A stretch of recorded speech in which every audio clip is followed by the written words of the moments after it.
Welcome to Tonal Recreation, where I try to recreate tones that you have requested me to do so. And this is going to be a special one because I'm going to try and recreate tones I've made myself. Let me explain.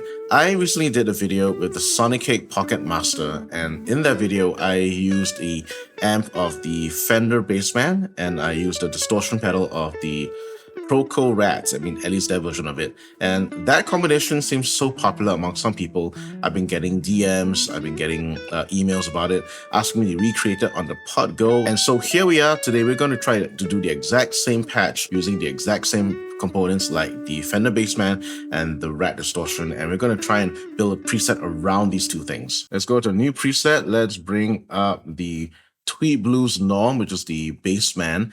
And I like the normal channel versus the bright channel because the bright channel really is a bit bright. Let's go to the cab. I didn't use a stock cab choice on the Sonicake Pocket Master, so I'm going to change this up to something that was close to it, which is a 2x12 Fender Twin kind of cab, and I'm going to go with a double. It's brought up the microphone. I did use the 57 dynamic, and I'm going to put this somewhere, have it right at the grill. That's fine. Currently it's 80 Hertz. I'm going to bring this up to 100. And with the high cut, I'm going to leave it as is. Current settings, this is what it sounds like.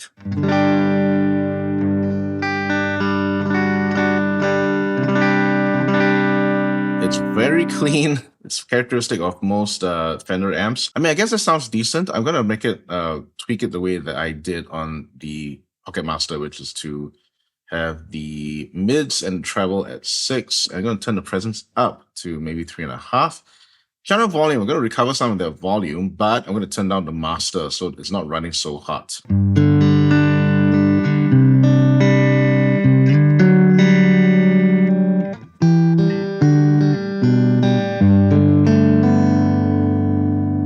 I'm not quite a fan of the sag, so I'm going to bring down the sag, and I'm going to bring up the bias.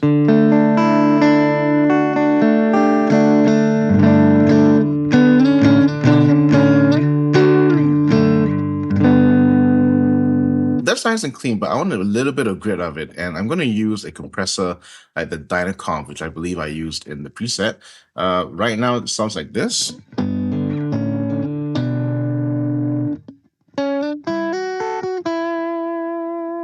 That's a bit too compressed for my liking, so I'm going to bring down that sensitivity, and I'll bring down the mix as well, and I'm going to be a bit not so drastic. I do want it to sound like squash. Get the compressor on.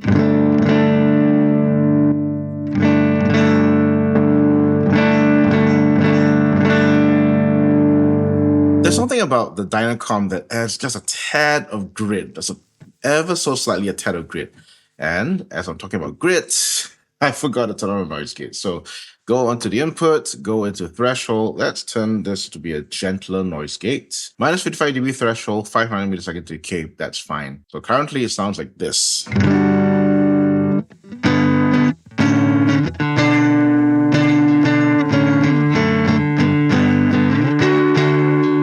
Even with this kind of grit, I can do stuff like this. I'm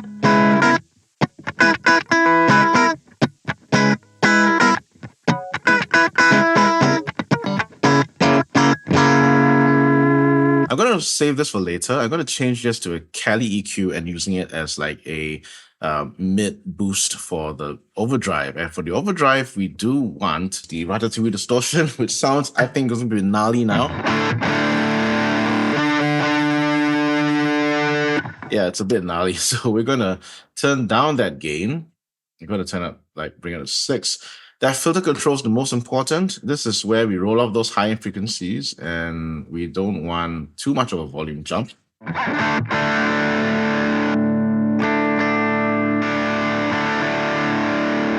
now it's a matter of volume matching that. So that was, that was clean.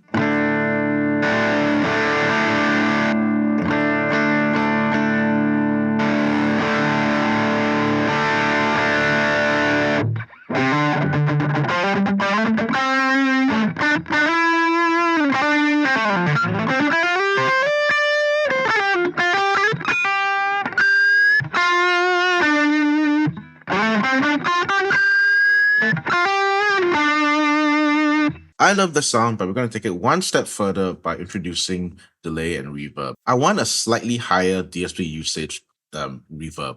And for that, I'm going to go with the dynamic hall. And currently, I'm going to do the trick of increasing the decay, increasing the pre-delay, and I'm going to reduce diffusion. I am going to turn down the mix and increase the motion. And because I don't want this to be too dark, the problem with Fender is that Fender sounds are always very dark, they're very big, and they're not very, there's not a lot of high frequency content. You don't want bass heavy sounds in a Fender amp mix because that's going to crowd out low end, it's going to make it sound very boomy. Try and have it slightly brighter. And when you increase the parameters on the low cut and high cut, you're making the delay or the reverb sound brighter. So sounds as it is. Wow, okay.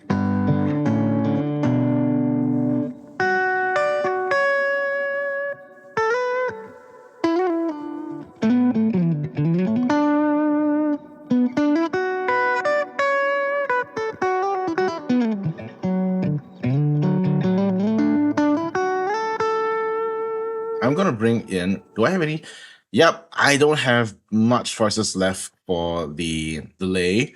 So what I'm gonna do is I'm gonna go with something different. Let's go ping pong. And I'm gonna go with the good old, let's see if I got this correct. Okay, with quarter note delay and a scale of 75%, you should get quarter note and dotted eighth in each of the respective speakers. Let's see if I'm correct. Is it right?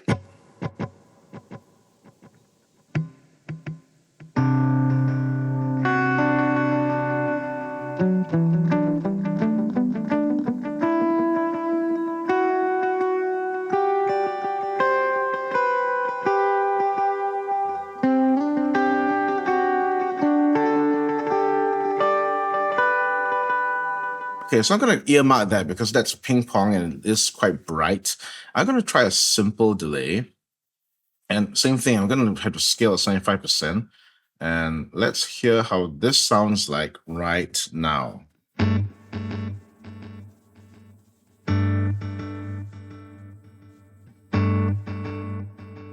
Okay, 99%.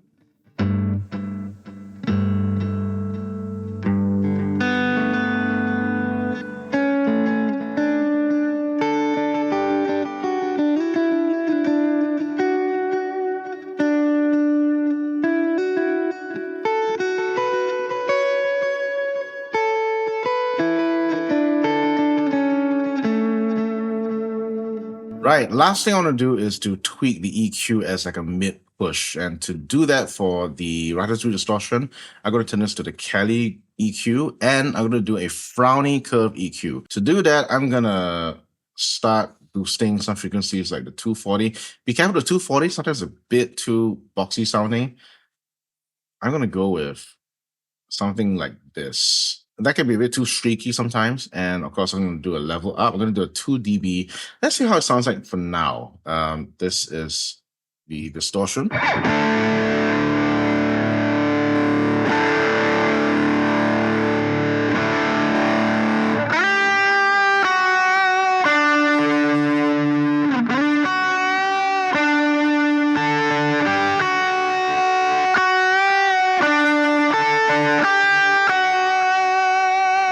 That's a nice mid push, but look what happens when I add a 2 dB at the level control. So this is without the boost.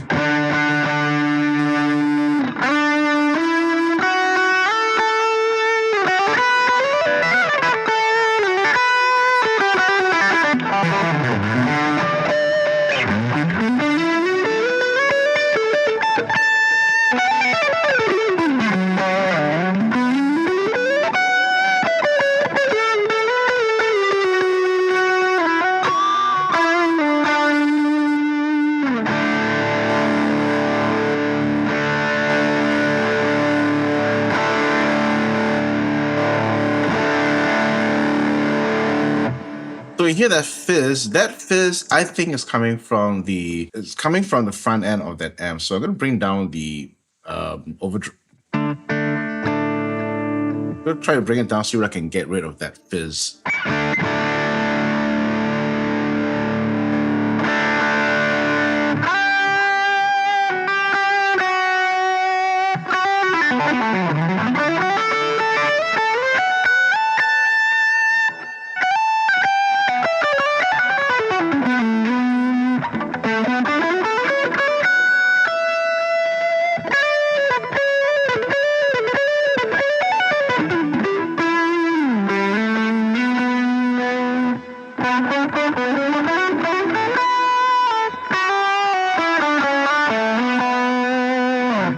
Let's do a little bit of reassignments right here. I don't need that. I do not need this, and I do not need this. Let's go start with blank slate. A few moments later. My bottom three switches are going to be for the rhythm, the lead, and the boost. So clean.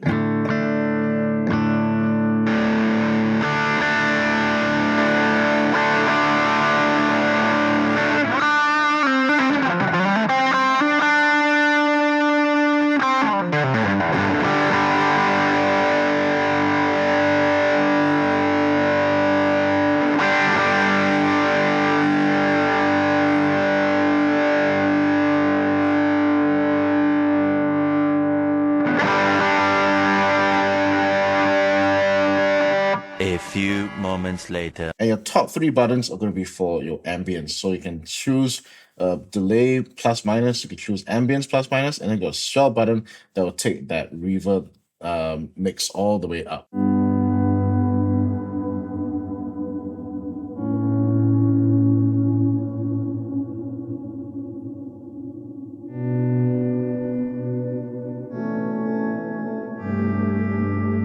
Last but not least, let's hear this all in context.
And that's been me. What about you? What's been your current favorite combination of overdrive and amplifier on the Pod Go or any other device? Just let me know in the comments. This could be a starting point for me to do another video. If you found value, like, subscribe, hit the bell icon, and I'll see you in this next video coming up.